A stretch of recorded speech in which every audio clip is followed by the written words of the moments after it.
ঠিক একদিন পর অমাবস্যার নিকষ কালো রাত।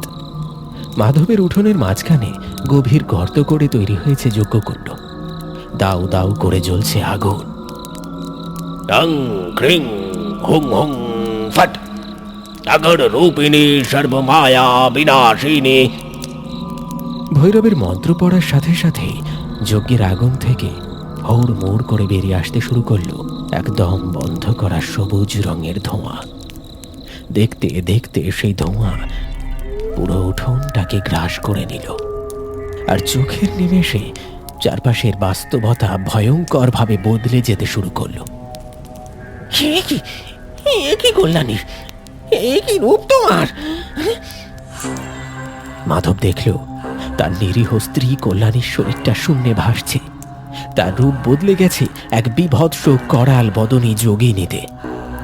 চোখ দিয়ে রক্ত ঝরছে আর ধারালো দাঁতগুলো বেরিয়ে এসেছে।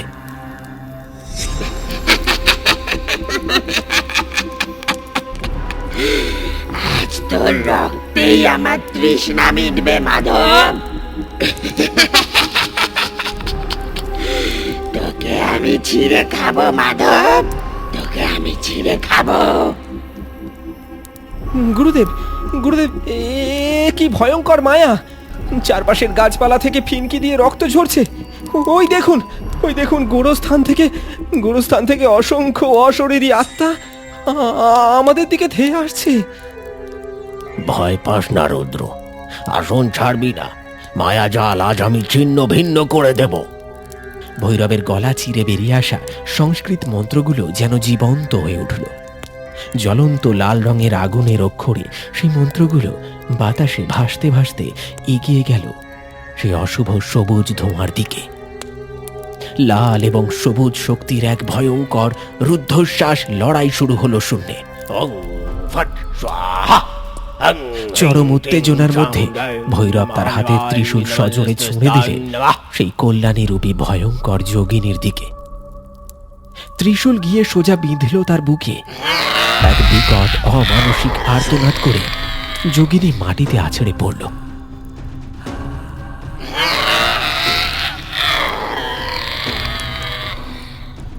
ভৈরব মুহূর্তের মধ্যে নিজের ঝোলা থেকে একটি নরকরটি বের করে সেই যোগিনীর মুখের সামনে ধরলেন। সেই অশুভ শক্তি এক কালো ধোঁয়ার রূপ নিয়ে নরকরটির ভেতর প্রবেশ করল, আর ভৈরব মন্ত্রপুত লাল শালু দিয়ে খলিটার মুখ বন্ধ করে দিলেন।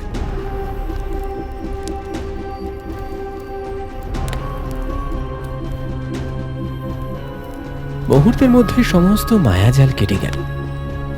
সবুজ ধোঁয়া, প্রেতাত্মা, রক্ত সব উধাও। কেবল উঠোনের মাটিতে অজ্ঞান হয়ে লুটিয়ে পড়ে আছে কল্যাণী। মাধব দৌড়ে গিয়ে কল্যাণীকে বুকে জড়িয়ে ধরে একটা স্বস্তির নিঃশ্বাস ফেলে কাঁপা গলায় বলল, কল্যাণী, কল্যাণী, ঠাকুরমশাই, আমার স্ত্রী বেঁচে আছে তো? বেঁচে আছে তো? বিপদ কেটে গেছে মাধব, ও এখন সম্পূর্ণ মুক্ত।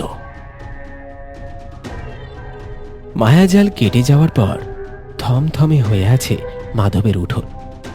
মাটিতে লুটিয়ে থাকা কল্যাণীকে বুকে জড়িয়ে ধরে হাউ হাউ করে কাঁদছে মাধব। এরপর সে ছুটে গিয়ে আছড়ে পড়ে কপাল ভৈরবের পায়ের কাছে। আপনি আপনি দেবতা ঠাকুরমশাই, আপনি দেবতা, আপনি সাক্ষাৎ দেবতা। আমার মরা সংসারটারে আপনি আজ ফেরান দিয়েছেন। এই ঋণ আমি এই জন্মে শোধ করতে পারবো না। বলে কি বাবা, আজ রাতটা অন্তত আমার এই গরিবের কুঁড়ে ঘরে থেকে যান। কাল সকালে দুটো ডাল ভাত মুখে দিয়ে তারপর আপনারা যাবেন। আমি কিন্তু কিছুতেই ছাড়বো না বাবা। তা হয় না মাধব, তন্ত্রের এক কঠোর নিয়ম আছে। অশুভ শক্তিকে বন্দি করার পর যে ভিটেতে তন্ত্র ক্রিয়া সম্পন্ন হলো, সেখানে আর এক মুহূর্ত জলস্পর্শ করা বা বিশ্রাম নেওয়া তান্ত্রিকের জন্য ঘোরতর নিষেধ। কার্যসিদ্ধি হয়ে গেলে গৃহকর্তার বাড়ি থেকে তখনই বেরিয়ে পড়তে হয়, নয়তো বন্দী হওয়া অশুভ শক্তির ছায়া আবার পিছু নিতে পারে। আমি চলি বৎস, মহাকাল তোমার মঙ্গল করুন। ভৈরব তার ঝোলার ভিতর রাখা নর করটিটার উপর এক পরম তৃপ্তিতে একবার হাত বুলিয়ে নিল। তারপর শিষ্য রুদ্রকে ইশারা করে অন্ধকারে ঢাকা গ্রামের পথ ধরে হাঁটা লাগালো জঙ্গলের দিকে।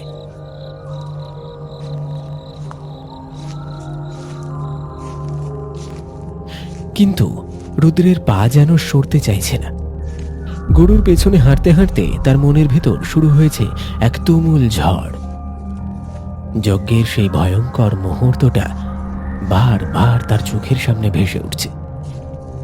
যখন ভৈরব ত্রিশূল ছুঁড়ে মারল, তখন এক পলকের জন্য রুদ্র চোখ রেখেছিল কল্যাণীর চোখের দিকে। সেখানে তো কোনো হিংস্রতা ছিল না, কোনো পিশাচিনীর রাগ ছিল না। সেখানে ছিল এক চরম অসহায়তা, বাঁচার আকুতি আর অসহ্য যন্ত্রণা। ভোর রাত, চারিদিক তখনও ঘুটঘুটে অন্ধকার। গুরুর চোখ এড়িয়ে জঙ্গল থেকে এক প্রকার নিঃশব্দে দৌড়ে মাধবের বাড়িতে ফিরে এলো রুদ্র। উঠোনে পা রাখতে এক শীতল হাড় হিম করা নিস্তব্ধতা তাকে গ্রাস করল। মাধব। রুদ্র দাওয়ার কাছে এগিয়ে গেল। লণ্ঠনের নিভু নিভু আলো এসে দেখল মাধব দাওয়ার খুঁটিতে হেলান দিয়ে পাথরের মূর্তির মতো বসে আছে। তার চোখের দৃষ্টি শূন্য, আর তার কোলের উপর পড়ে আছে কল্যাণীর নিথর প্রাণহীন দেহ। রুদ্রর বুকের ভেতরটা ছ্যাঁত করে উঠল। সে দ্রুত এগিয়ে গিয়ে কল্যাণীর নাড়ি পরীক্ষা করল। সব শেষ। কল্যাণীর শরীরে প্রাণের কোনো স্পন্দন নেই। আমার কল্যাণী রে, ওই নরকে রাক্ষসটা একেবারে খায়া নিল। রুদ্র আর এক মুহূর্ত দাঁড়ালো না। সে দ্রুত নেমে এলো উঠোনের ঠিক মাঝখানে, যেখানে মাটি খুঁড়ে সেই মহাযজ্ঞ তৈরি করা হয়েছিল। রুদ্র তার নিজের অর্জিত তন্ত্রবিদ্যা প্রয়োগ করে যজ্ঞকুণ্ডের পোড়া মাটি হাতে তুলে নিল। তারপর চোখ বন্ধ করে বেড় বেড় করে জপ করতে লাগলো সত্য উদ্ঘাটনের মন্ত্র। মুহূর্তের মধ্যে মাটির ভেতরের আসল সত্য তার চোখের সামনে আয়নার মতো পরিষ্কার হয়ে গেল। রুদ্রর সমস্ত শরীর রাগে আর ঘৃণায় থর থর করে কাঁপতে শুরু করলো। হাতের মুঠোয় থাকা মাটি সে সজোরে ছুঁড়ে মারল মাটিতে। প্রতারণা, এক জঘন্য পৈশাচিক প্রতারণা। কল্যাণীর ওপর কোনোদিন কোনো ডাকিনী ভর করেনি মাধব। কল্যাণী সম্পূর্ণ সুস্থ ছিল। মাধব শূন্য দৃষ্টি মেলে তাকালো রুদ্রের দিকে, যেন কথাগুলোর অর্থ তার বোধগম্য হচ্ছে না। রুদ্রর গলা রাগে ফেটে পড়তে চাইল। আসল ডাকিনী, এক আদিম অশুভ শক্তি হাজার হাজার বছর ধরে বন্দী ছিল তোমার এই ভিটের মাটির ঠিক নিচে। এখানে একটি গুপ্ত ডাকিনী পীঠ ছিল। গুরুদেব কপাল ভৈরব কোনোভাবে এই গুপ্ত পীঠের সন্ধান পেয়েছিলেন, কিন্তু এই পীঠের শক্তি এতটাই তীব্র যে জগতের কোনো তান্ত্রিক বাইরে থেকে জোর করে এই মাটি খুঁড়ে তাকে মুক্ত করতে পারত না। এর জন্য গৃহকর্তাকে অর্থাৎ তোমাকে নিজের মুখে স্বেচ্ছায় এই মাটি খোঁড়ার অনুমতি দিতে হতো। এ কি বলছেন আপনি? ঠাকুর মশাই তো কল্যাণীর বাঁচাতে। না মাধব, গুরুদেব কল্যাণীকে বাঁচাতে আসেনি। তিনি দূর থেকেই তার জঘন্য কালো জাদু দিয়ে কল্যাণীকে অসুস্থ করে তুলেছিলেন। এবার আমি বুঝেছি। আড়ামুড় এক নিখুঁত মায়াজাল তৈরি করেছিলেন যাতে তুমি বিশ্বাস করতে বাধ্য হও যে তোমার স্ত্রী ডাইনি দ্বারা আক্রান্ত। তুমি যখন স্বেচ্ছায় নিজের স্ত্রীকে বাঁচানোর আশায় তাকে তোমার এই উঠোনে যজ্ঞ করার অনুমতি দিলে, তখন গুরুদেব আসলে কল্যাণীকে সুস্থ করার মন্ত্র পড়ছিলেন না। তিনি পড়ছিলেন মাটির নিচের সেই আসল ডাকিনী শক্তিকে জাগিয়ে তোলার মন্ত্র। রুদ্রর কথাগুলো তীরের মতো বিঁধতে লাগলো মাধবের বুকে। সে দু হাতে নিজের মাথা চেপে ধরে একটা অমানুষিক আর্তনাদ করে উঠল। না, না! যজ্ঞের সময় তুমি আর আমি যে ভয়ঙ্কর সব বিভ্রম দেখছিলাম, গাছ থেকে রক্ত ঝরা বা অশরীরী আত্মা, তার কোনোটাই কল্যাণীর জন্য নয়। সেগুলো সব ওই মাটির নিচ থেকে উঠে আসা সেই আদিম অশুভ শক্তির প্রভাবে হচ্ছিল। গুরুদেব কল্যাণীর নিষ্পাপ জীবন শক্তিটুকুকে পুরোটাই শুষে নিলেন আর তার বদলে সেই প্রাচীন মহাশক্তি ডাকিনীকে নিজের নরকরটিতে বন্দি করে নিয়ে গেলেন। এক এক অসীম ক্ষমতার অধিকারী হওয়ার জন্য তিনি একটা নির্দোষ পরিবারের সর্বনাশ করে দিতে পারলেন। ভোরের আলো প্রথম ফুটতে শুরু করেছে, কিন্তু মাধবের উঠোনে নেমে এসেছে অনন্ত এক অন্ধকার। গুরুর চরম ছলনা আর বিশ্বাসঘাতকতার কথা জানতে পেরে রুদ্রর চোখের জল শুকিয়ে এক ভয়ঙ্কর প্রতিশোধের আগুনে পরিণত হয়েছে। তখন গহীন অরণ্যের এক পাষাণ বেদিতে এসে দাঁড়ালো কপাল ভৈরব। ভোরের আলো তখন ফুটে গিয়ে চারিদিকে একটা আবছা আলো আধারির পরিবেশ তৈরি করেছে। তার চোখে মুখে অসীম ক্ষমতা লাভের এক পৈশাচিক উন্মাদনা। হাতের মুঠোয় শক্ত করে ধরা সেই নরকরটি, যার ভেতর বন্দি আছে সহস্র বছরের এক আদিম ক্ষুধার্ত ডাকিনী। ভৈরব এক বিকট অট্ট হাসিতে ফেটে পড়ল, যা শুনে বনের নিশাচর পাখিরা ভয়ে ডানা ঝাপটে উঠল।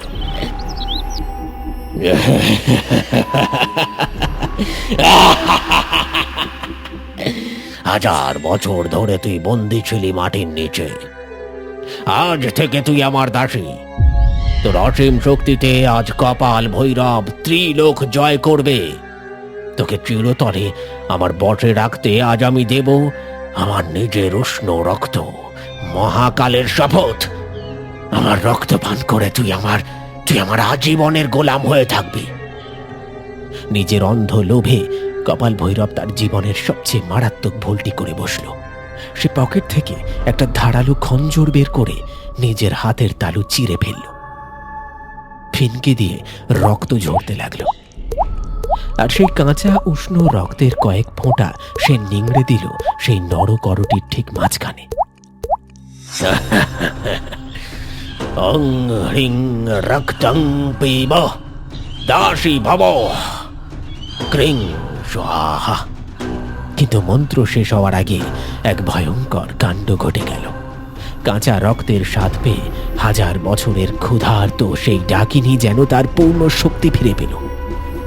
নরকরটিটা প্রবল বেগে কাঁপতে শুরু করল। ভৈরব কিছু বুঝে ওঠার আগে এক বিকট শব্দে করটিটা বোমার মতো ফেটে টুকরো টুকরো হয়ে গেল। একই একই, এ তো হওয়ার ছিল না। আমার মন্ত্র। সেই ভয়ঙ্কর আলো আর ধোঁয়ার কুণ্ডলী পাক খেয়ে ভৈরবের সামনে এক বিশাল আকাশ ছোঁয়া বিভৎস রাক্ষসীর রূপ ধারণ করল। তার লিকলিকে শরীর, চোখ দিয়ে ঝরছে তরল আগুন, আর ধারালো নখগুলো রাতের অন্ধকারেও চকচক করে উঠল।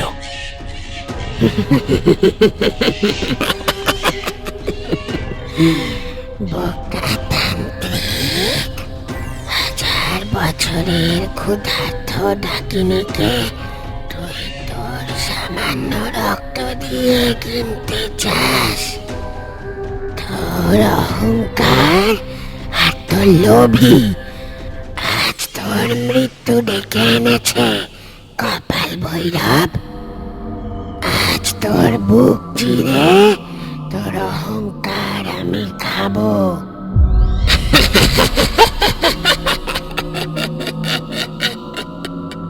না না না না, আমাকে ক্ষমা কর, আমাকে ক্ষমা কর।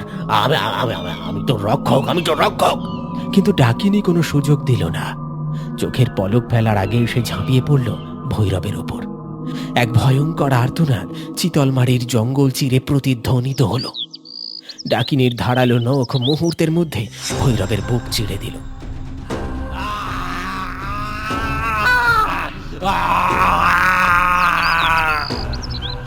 অন্ধ ক্ষমতার লোভে যে তান্ত্রিক একটু আগে ঈশ্বর হওয়ার স্বপ্ন দেখেছিল, সে নিজেরই ডেকে আনা অশুভ শক্তির হাতে নিমেষে ছিন্ন ভিন্ন হয়ে গেল।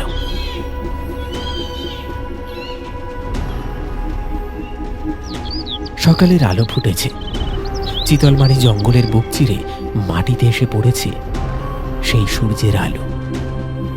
রুদ্র আর মাধব হন্যে হয়ে খুঁজছে কপাল ভৈরবকে। রুদ্রর চোখে গুরুর চরম ছলনার বিরুদ্ধে এক অদ্ভুত আগুন, আর মাধবের চোখে অবিশ্বাস। খুঁজতে খুঁজতে তারা এসে পৌঁছালো জঙ্গলের সেই পাষাণ বেদির কাছে।